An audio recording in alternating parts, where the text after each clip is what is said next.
Aam Aadmi party Rajya Sabha MP Swathi మాలివాల్పై దాడి ఘటన దేశవ్యాప్తంగా ప్రకంపనలు రేపుతోంది.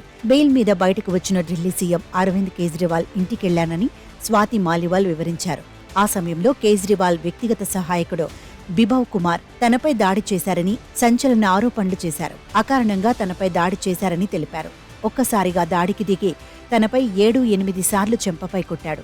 ఛాతీ, కడుపుపై కాలితో తన్నాడు. ఏం జరుగుతుందో అర్థం కాక నేను షాక్కి గురయ్యా. సాయం కోసం అరిచా, కాని ఎవరూ రాలేదని వాపోయారు. పరిగెడుతుంటే నా చొక్కా పట్టుకుని వెనక్కి లాగాడని, తల టేబుల్కి తగిలిందని ఆరోపించారు.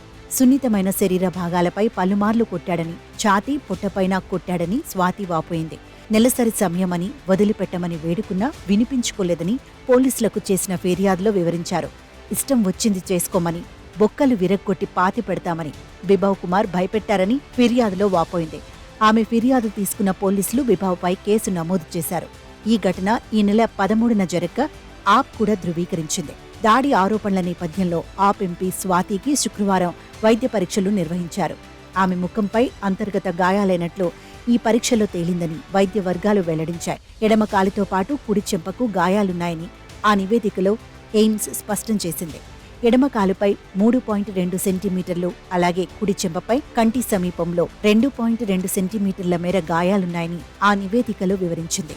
కాగా దాడి ఘటనపై స్పందించిన స్వాతి అది చాలా దురదృష్టకరమన్నారు.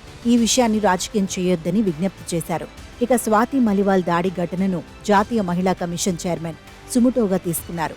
మే 16వ తేదీ ఉదయం 11 గంటలకు తమ ప్యానెల్ ముందు హాజరు కావాలంటూ నిందితుడు బిభవ్ కుమార్కు నోటీసులు జారీ చేశారు. కానీ ఈ నోటీసులపై అతడు స్పందించలేదు. ఆమ్ ఆద్మీ పార్టీ రాజ్యసభ ఎంపీ స్వాతి మాలివాల్పై దాడి కేసులో ఢిల్లీ పోలీసులు చర్యలు తీసుకున్నారు. తనపై ఢిల్లీ ఎంపీ అరవింద్ కేజ్రీవాల్ వ్యక్తిగత సహాయకుడు బిభవ్ కుమార్ దాడి చేశారని స్వాతి మాలివాల్ పోలీసులకు ఫిర్యాదు చేశారు. ఆ కేసులో ఢిల్లీ పోలీసులు బిభవ్ కుమార్ను అరెస్ట్ చేశారు.